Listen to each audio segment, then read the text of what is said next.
Eh bien bonjour à toutes, hein. Et puis écoute, écoute bonjour à tous aussi, hein, tant pis, hein. On est obligé de toute façon.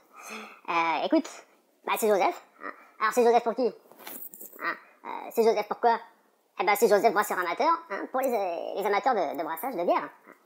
Alors je sais, ça n'a rien à voir avec comment ça s'appelle, l'impression 3D, mais bon, je suis obligé, hein. Je n'ai plus le choix. Je suis obligé de faire une petite vidéo sur le brassage amateur. Alors, c'est pas un tuto, c'est plutôt un partage d'expérience. Si t'es amateur, si tu veux te lancer, écoute, tu pourras toujours t'inspirer de ce que je vais faire, hein, de la recette. Alors, le brassage de la bière, donc on a besoin de quoi? Alors, on a besoin de ça. Alors, du malt. Alors, en fait, je vais même pas faire comme ça, je vais faire dans l'ordre. Là. Alors, on a besoin d'eau. Donc là, j'ai pris de l'eau, c'est de l'eau de Dax. Tu vois ce que je veux dire? Je sais que tu vois ce que je veux dire. De l'eau cristalline, de la source de Dax, source Pampara. Attends, je range mon... Je fais pas de montage. Tu sais bien que... Ensuite, du malt. Donc j'ai deux sortes de malt. Alors j'ai du malt pale et du pils. Hein, donc ils sont là, ils sont déjà pesés. Alors, je te les montre. Voilà. Donc il faut les moudre. Je vais y aller de suite. Ensuite, je vais avoir besoin ici d'une levure. Voilà, que j'ai déjà... donc j'ai fait un starter. Donc je te ferai un petit montage, hein, tant pis. Tant pis, j'aime pas ça, mais je te ferai un petit montage pour te montrer comment je l'ai fait. Donc il faut le préparer avant. Déjà, ça permet de vérifier que ta levure est encore vivante. Voilà. Ensuite, je vais utiliser un stérilisateur électrique avec... on y va, hein. Voilà, avec un affichage électronique. Je vais utiliser donc ça pour la recette, c'est bon. Et je vais utiliser aussi du houblon. Alors attends, je sors du champ de la caméra, tant pis. Alors, ça c'est la récolte 2017. Faut pas que je déconne avec mon micro. Voilà. Ça c'est la récolte 2017, donc récoltée donc le 14 et 15 septembre. Donc ici on a de l'opale. Ici on a de Alert Tower Aroma. Là c'est du Magnum et là c'est du Cascade. Donc je vais essentiellement utiliser du Cascade. Et ben voilà, on a fait un petit peu le tour des ingrédients pour cette recette. L'eau, le malt, la levure et le houblon. Et pour le matos, donc comme j'ai dit tout à l'heure, le stérilisateur que je suis en train de faire monter en température.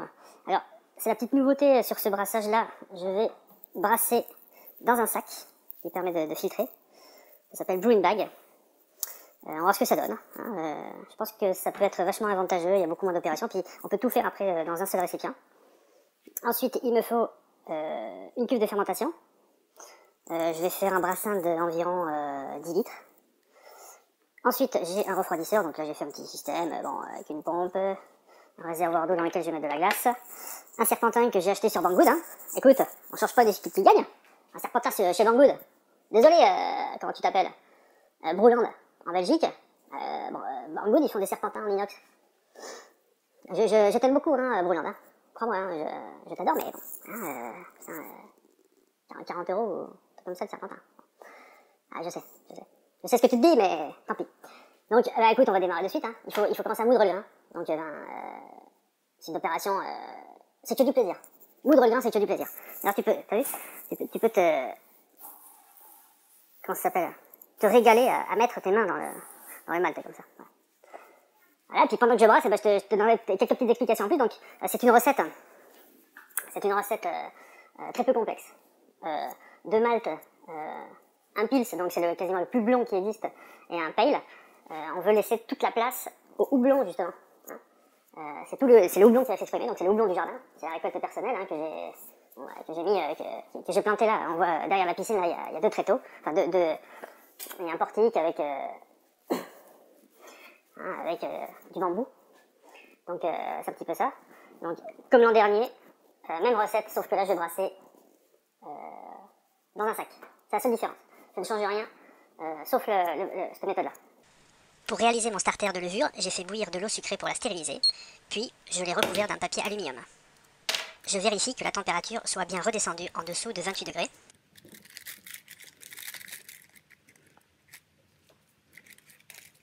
Puis je verse ma levure dans l'eau sucrée. Je ne le sais pas encore, mais la levure que tu vois là sous tes yeux est morte.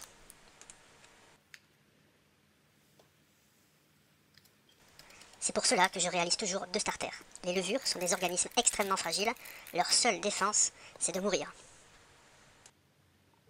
Justement, voici les 2 starters. Celui de gauche aux aspects laiteux est en vie, celui de droite aux allures d'urine de poney atteint d'une cirrhose est mort. Je vais maintenant commencer à moudre mes grains de malt. Je commence tout d'abord par régler mon moulin. Cette opération est importante car il ne faut surtout pas que le grain soit réduit en farine. Il doit être juste écrasé.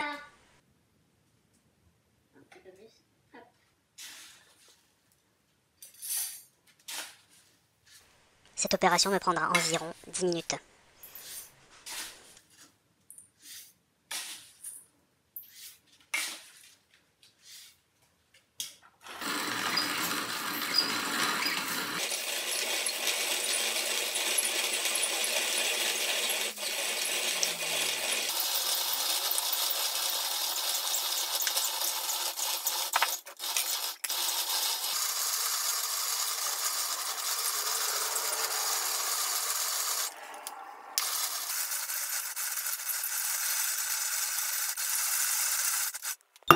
Voilà, alors une fois le malt moulu, j'attends que mon eau ait atteint la température de préchauffage d'environ 65 degrés. Et je peux commencer l'opération d'empâtage. Donc j'y verse les 2 maltes pour un palier d'environ 50 minutes.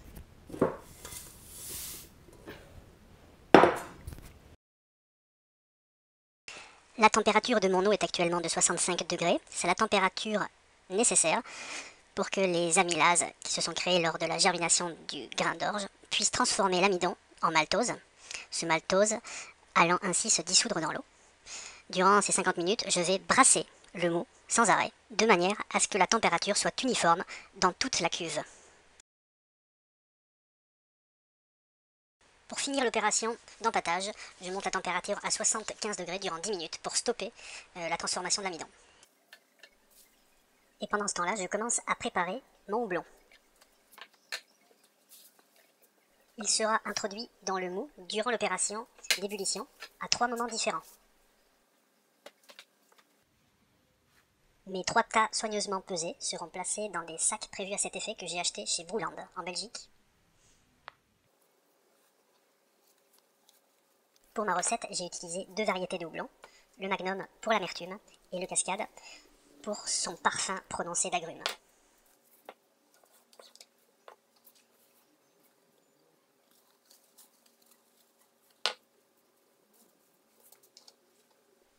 Pour finir, je repère chaque sac en écrivant la variété du houblon et à quel moment je dois le placer dans le brassin.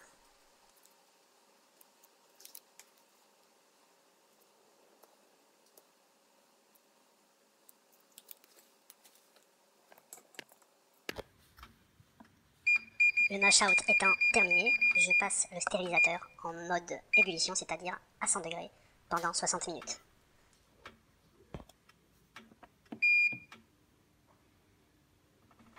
Pendant cette montée en température qui durera une quinzaine de minutes, je procède à l'opération de filtrage. Je constate que cette opération, qui habituellement est fastidieuse pour l'amateur, est grandement facilitée par l'utilisation du sac à brasser, qui lui aussi vient de chez Brouland.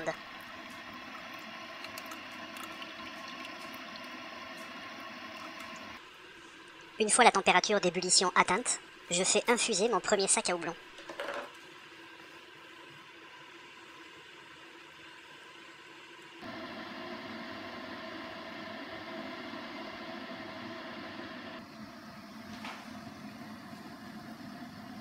Les 3 sacs de houblon ont été mis à infuser. Il ne reste désormais plus qu'une minute d'ébullition avant la phase de refroidissement.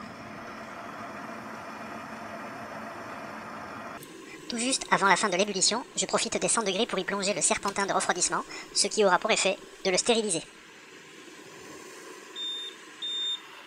Et voilà, la boum!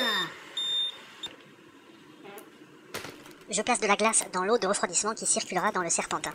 Cette eau ne sera jamais en contact avec le mou.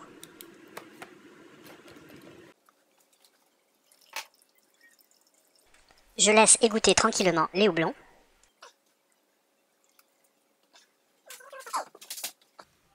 Et je connecte la pompe de circulation. Ici, il s'agit d'une vieille pompe d'aquarium dont j'ai détourné l'utilisation. Le but de l'opération de refroidissement est d'abaisser la température du mou stérile le plus vite possible afin d'éviter toute contamination avant l'ensemencement de la levure. Celle-ci étant très fragile et sensible aux bactéries.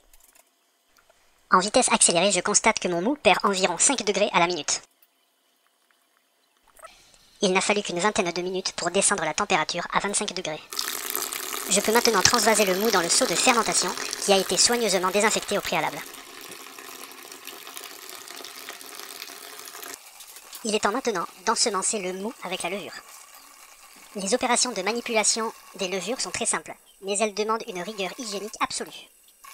Je désinfecte tous les ustensiles avec du Chemipro, qui est un produit à base d'oxygène actif.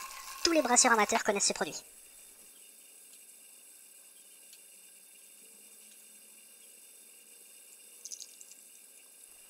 J'ai prélevé un peu de mou dans une éprouvette pour mesurer à l'aide d'un densimètre la quantité de sucre dissous dans l'eau. Cette donnée est importante car elle me servira à calculer par la suite le taux d'alcool de la bière.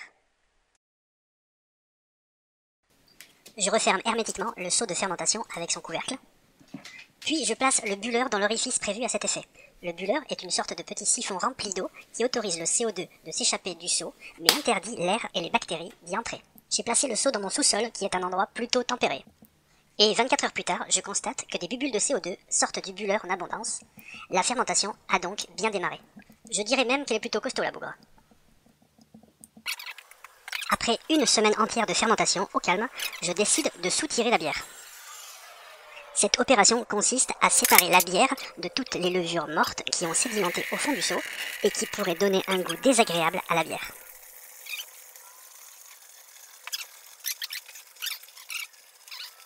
Tout comme lors de l'ensemencement de la levure, toutes les précautions d'hygiène sont de rigueur et tous les seaux et autres instruments sont scrupuleusement désinfectés au Chemipro.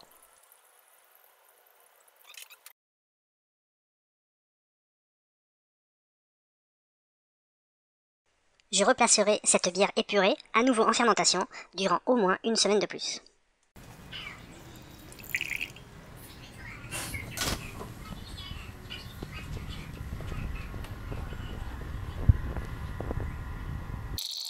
Puis, 2 semaines plus tard, il est temps pour moi de passer à l'étape de la mise en bouteille.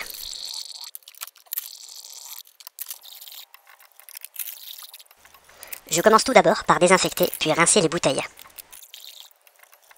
Ce sont des bouteilles de 33 centilitres de récupération qui avaient été déjà soigneusement lavées au préalable. Je prélève de la bière pour en mesurer la densité après fermentation. Cette opération m'a permis de calculer le taux d'alcool brut avant l'ajout du sucre. J'ajoute ma solution sucrée qui a été bouillie puis refroidie au préalable. Ce sucre ajouté déclenchera une fermentation dans la bouteille, ce qui apporte à la bière ses propriétés de liquide gazeux et effervescent. Puis, avec une règle de calcul qui tient compte du poids de sucre ajouté, du nombre de litres et du taux d'alcool brut, je détermine que ma bière aura un taux d'alcool théorique de 7,8 degrés.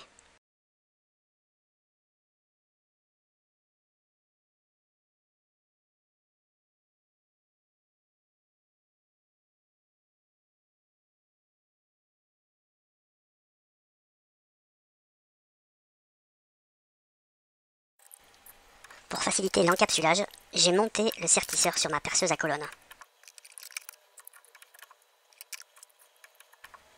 Au final, avec ce brassin, j'aurai réalisé 30 bouteilles, c'est-à-dire 10 litres de bière.